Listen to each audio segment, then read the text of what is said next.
দেশের দীর্ঘমেয়াদী জ্বালানি নিরাপত্তা নিশ্চিত করতে নতুন ব্যবস্থা করা হবে বলে জানিয়েছেন পরিবেশ, বন ও জলবায়ু পরিবর্তন প্রতিমন্ত্রী শেখ ফরিদুল ইসলাম। তিনি বলেছেন, দেশে জীবাশ্ম জ্বালানির উপর নির্ভরতা কমিয়ে আনতে নবায়নযোগ্য জ্বালানি ও আধুনিক বিদ্যুৎ অবকাঠামোয় বিনিয়োগ বাড়াতে হবে।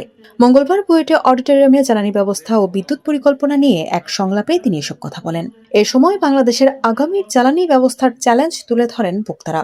এর মধ্যে নবায়নযোগ্য জ্বালানির সম্প্রসারণ, বিদ্যুৎ গ্রিডের সক্ষমতা বৃদ্ধি, সাশ্রয়ী বিদ্যুৎ নিশ্চিত করা, জ্বালানি দক্ষতা বাড়ানো এবং জীবাশ্ম জ্বালানির উপর দীর্ঘমেয়াদী নির্ভরতা এড়িয়ে যাওয়ার বিষয়গুলো গুরুত্ব পায়। আয়োজকরা জানান, সংলাপ থেকে পাওয়া সুপারিশ পরিবেশ, বন ও জলবায়ু পরিবর্তন মন্ত্রণালয়ে জমা দেওয়া হবে। সংলাপে তরুণদের অংশগ্রহণকেও বিশেষ গুরুত্ব দেওয়া হয়। প্রায় 150 জন শিক্ষার্থী, তরুণ পেশাজীবী, শিক্ষক, গবেষক, উন্নয়ন সহযোগী ও সংশ্লিষ্ট অংশীজন এতে অংশ নেন। 30,000 ঘনমিটার বর্জ্য নদীতে যাচ্ছে। আমাদের ক্যাপাসিটি আছে বর্তমানে যেটা, সেটা হলো 14,000 ঘনমিটার। সো আমরা কিন্তু সচেতনভাবে আমরা 10 থেকে 12,000 ঘনমিটার ডেইলি নদীতে দিচ্ছি। তো আপনি কিভাবে আশা করবেন যে নদী দূষণ বন্ধ হবে? সম্ভব না। তো আপনি দূষণ যেটা দিবেন সেটাই পাবেন।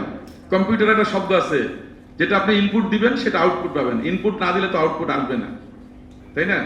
তো এখন আমাদের যেটা ইনপুট দিচ্ছি আমরা সেটাই পাচ্ছি। তো এই জন্য আমি মনে করি যে আমরা যারা এখানে আসি, বিশেষ করে ছাত্রছাত্রীরা যদি উদ্যোগ নেয়, ছোট ছোট করে উদ্যোগ।